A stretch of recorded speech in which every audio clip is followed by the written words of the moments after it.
Welcome viewers to the channel. Here with Reverend Dr. J.W. Morrison Theologist.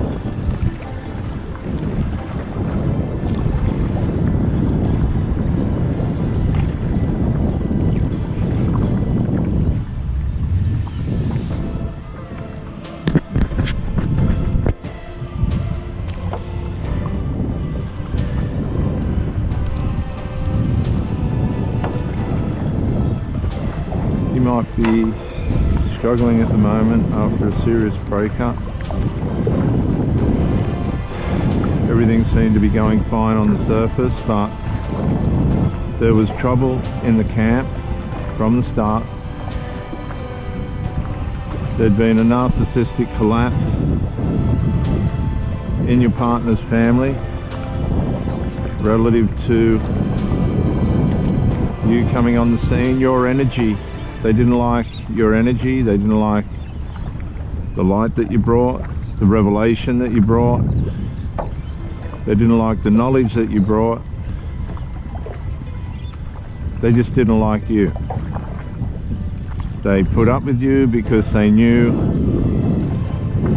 that the family member that you were with needed some attention, but they didn't expect someone to turn up with the dynamic that you had produced in your life.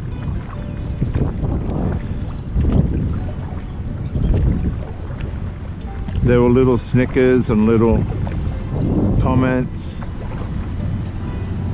that were made that were contrary to where you were coming from, what you were about.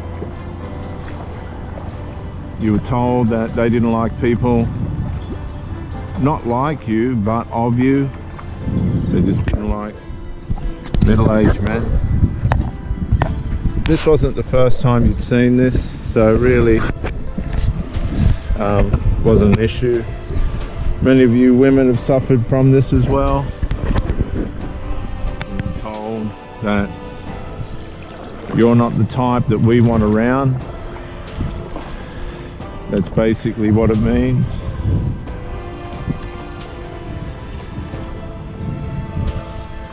And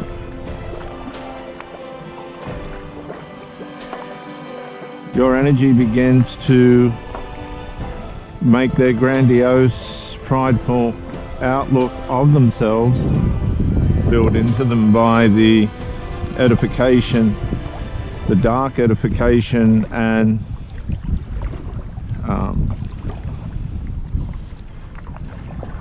grandiose compliments that they receive domestically from inside the house of how wonderful they are is now being challenged by the way in which you've gone about life, what you've done, how you live, and how you accept people. You have no problem with anybody, you're not intimidated by anybody, you get on with your life. You are just searching for a partner that you can cohabitate with and enjoy life with. And this comes as a bit of a shock to the family members who don't think that their family member that you're with was able to find someone to love them. They had a built-in rejection mechanism that relative to their grandiose attitude made them think that this wasn't possible. This in turn caused them to dislike people in general. They have this wrong attitude towards people. People do this to us, people do that to us, type of prideful outlook where nobody comes up to their standards, and you're just looking for someone to enjoy life with. At the start, it's all covert. You don't realize how deep-seated this hatred and trouble and outlook within this family is. Their energy is dulled out, usually by drugs and alcohol, and they run on the dyads of emotion, and they're charged by their contradictive outlook towards everything that goes down. If you're going to have steak and chips for dinner and they're invited, they're going to have sausages and salad, and you're going to make provision for that whether you like it or not. That's the type of people these people are. If they're going to have a family meeting and you're going to your boyfriend, am I coming? And the boyfriend goes, well, I'm sorry, but Sadie just wants to have this event on their own, just as family. What they're saying to you is, and you've got to look beneath the surface, they just don't want you around. You're not welcome. You're just a form of supply. Intimate, maybe just sex, of supply for these people.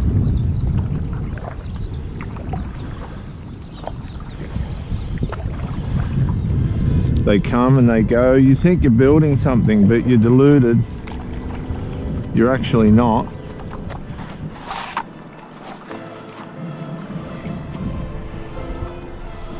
And we'll just check on our little buddy here, who's cold this morning. Aren't you? You're a bit cold.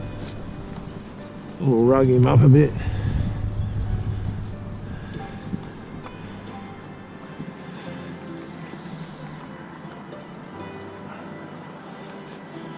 He looks a bit like Count Dracula. Will clear his eyes. He's tired and cold. We got him out of bed.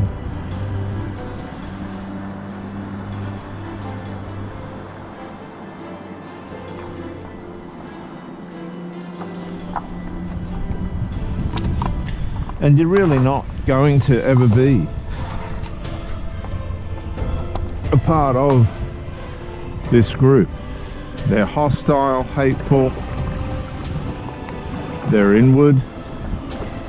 They only mix where they have to, if there's some kind of profit or benefit for them.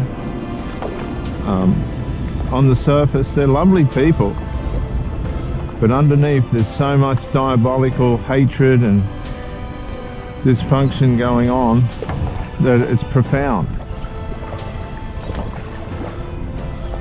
The hostility is second to none.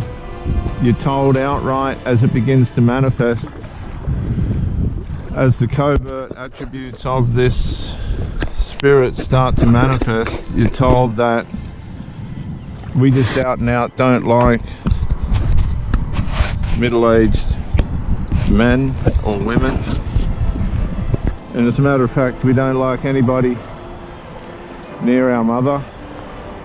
She's ours. She's our wife or our father. He's my husband. I own him. He's mine.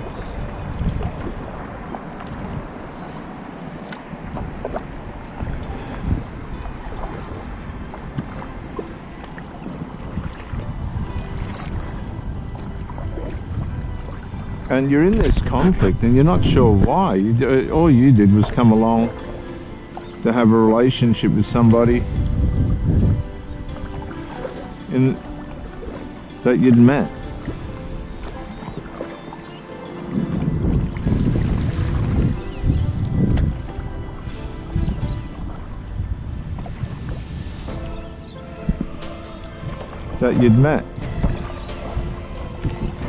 But what you don't realize, and this is what a lot of you people don't realize, is there's some very troubled people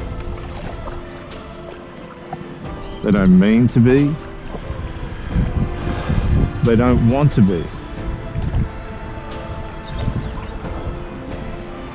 And the way in which they deal with it is through hostility. And they're not going to have a problem with this at all. And it's covert. Very covert. The way in which it works. You can't see it on the surface, but there's a lot happening underneath. And these people communicate. A couple I've had, they just don't seem to talk. They're sort of mortified as they talk sparsely, just here and there, but they turn up to get their supply. Now, you might say, well, you've only just met this person. No, I'm talking 18 months in. The first 12 months is glorious. You're all doing everything together and everything's running smooth and you're looking forward to seeing each other. And then the family members start, but you don't know what's going on behind the scenes. If you look behind the scenes for a minute, you've got people criticizing, backbiting, complaining, whinging, putting on childish infantile acts, demanding the attention of the person that you're with and not agreeing with the fact that they're entitled to the privacy of their relationship. And this all comes down to what's called enmeshment or emotional incest. And emotional incest births itself out of the breakdown in the adults' lives, relationship, the inner domestic relationship. And what happens is the parent or parents turn to the children for therapy, for counsel. They don't know they're doing this, but they begin to share intimate parts of their life with the children. And some children will object to this at first, but the pain going on inside the parent pushes them onto the children in such a way as they are forcing, indirectly and covertly forcing the child to listen to their ers and woes. This then begins to program the adult child or teenage child to become programmed into thinking that this is part of what it is required as a child. To listen to the parents' ohs and woes. But this isn't true. And this is abuse. What happens is the child begins to, and we'll just pause for a minute as we listen to the birds as we go down Bird Alley.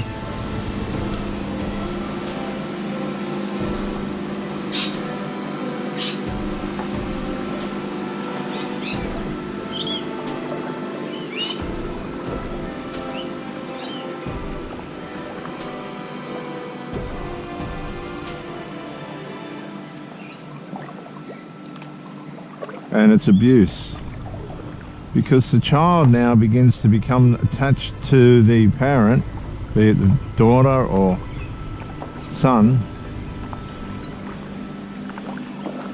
outside the boundaries of maternal.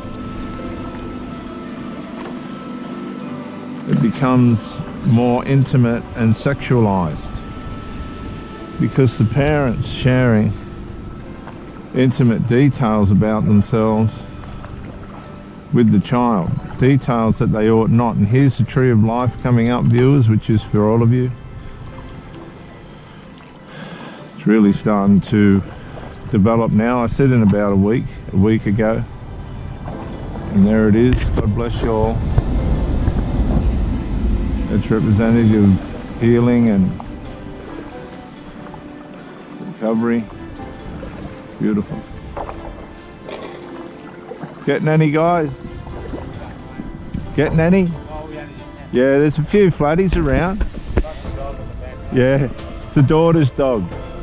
She's a copper, so I get it when she's on bloody shift. There's been a few flatties. Yeah.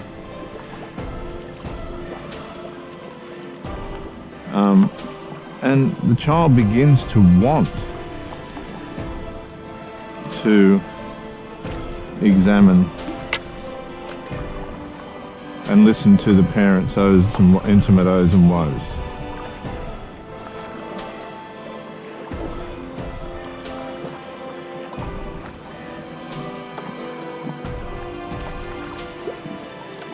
Hey mate, how you going? Good idea.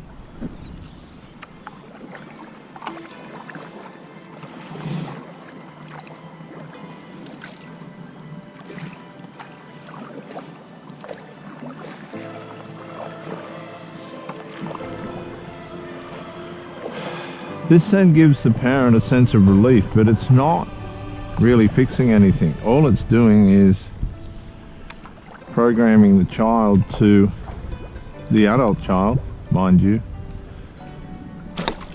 to think that the adult's personal life is a part of their business, and it's not. And what happens is these two become enmeshed, intimately enmeshed, extra maternally, sit down, enmeshed.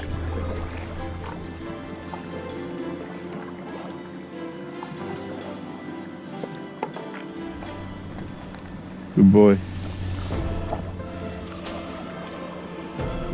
And it's like it's the way I describe it, it's an extra maternal relationship that's shifted from the bond of a parent, maternal bond to a parent and child, into a more sexualized, intimate, emotional bond, where they become closer than what they should. The son becomes a surrogate partner, or the daughter becomes a surrogate partner, and it gives them an authority over the parent that they ought not to have. Now, when or if, not all, but if a parent meets somebody, this is going to cause a terrible psychological challenge on, good boy, on the person, on the child or the mother. And you'll find mothers, you'll hear, you know, that some mothers just will not allow their sons to have a happy, healthy relationship with their partner because of the psychological challenge that it places on the mother due to the extramarital bond that she's formed with the son, which is an intrusion. This is the abuse. But the son is challenged as well and doesn't realize that it's going to cause a deep-rooted conflict within himself as to loyalty and disloyalty by having a partner. And really what happens at the end of it is they sabotage the outsider's relationship with them.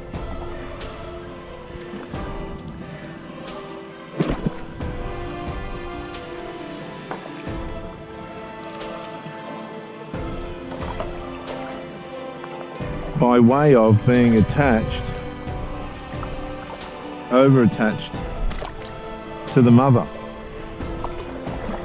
Now, it's not being critical, it's just the way it is. And unless you're aware of this, you can waste decades with these people and wonder why you feel emotionally starved.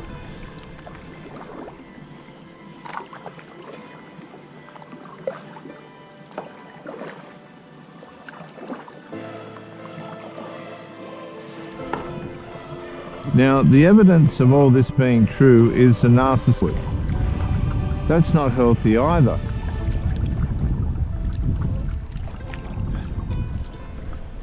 Sit still. Sit, Hank. Sit. And so everything about it becomes unhealthy. That's why these things don't last. Because your energy is just too different to the person and people that you're hanging around, that you're involved with. And believe me, they don't want you around. The woman's just taking advantage of your strength, or the man, of your vulnerability and genuineness. And that's not to say that they're not being genuine and all that with where they're at either, because they will be.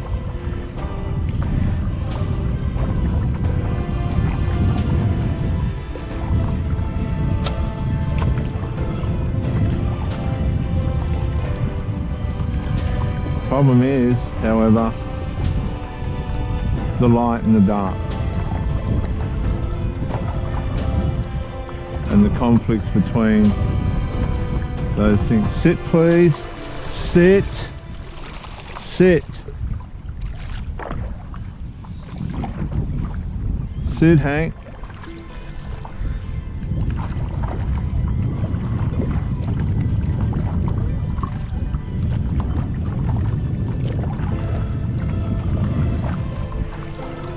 Good boy.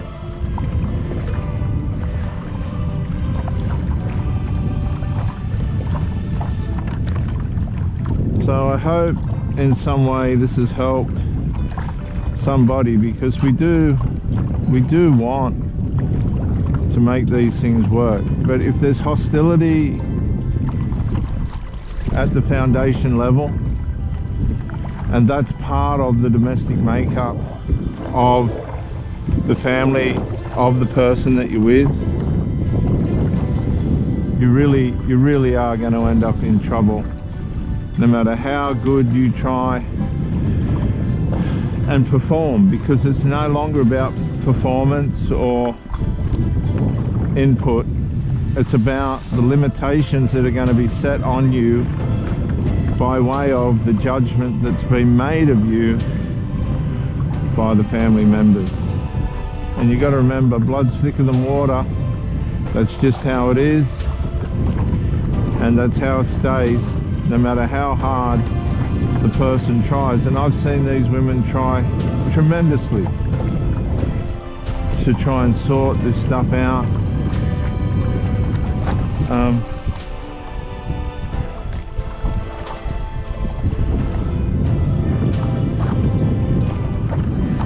But it's just been too hard. They're too enmeshed. It all comes back to the enmeshment, the narcissistic enmeshment, the emotional incestual enmeshment, which is just too hard for these people to undo. You will suffer at the hands of this.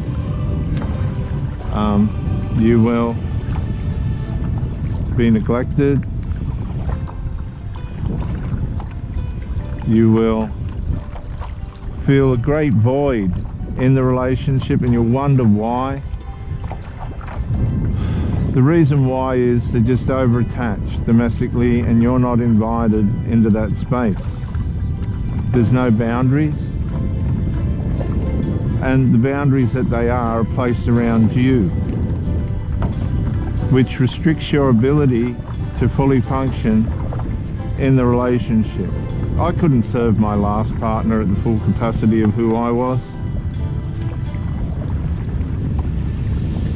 And it was horrible. It was really horrible. There was a time there where we were just pumping. And then there was a narcissistic collapse with one of the adult children. And that was it. The flying monkeys, the minions, the gremlins and all the others come out of the woodwork to run to the rescue of the golden child. And of course, I was going to be the sacrificial lamb. We're nearly there, mate. We're nearly there.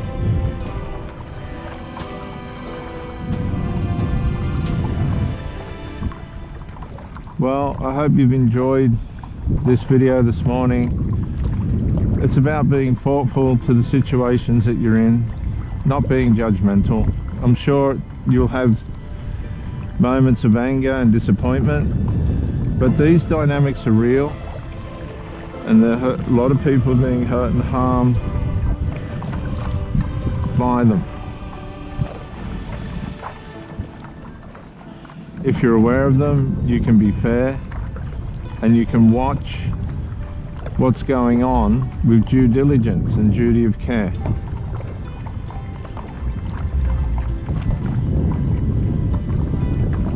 Me and my last partner, we tried and tried, but there was too much against her and me. I didn't like it.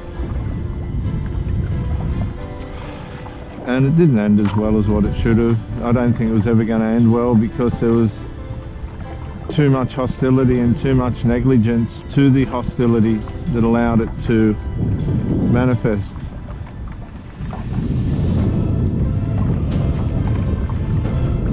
By that time, I'd become resistant to any form of reconciliation due to the horrible way in which I was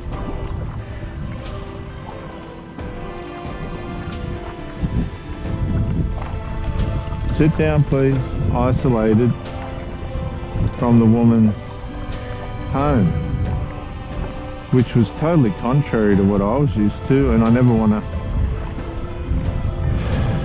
experience that again.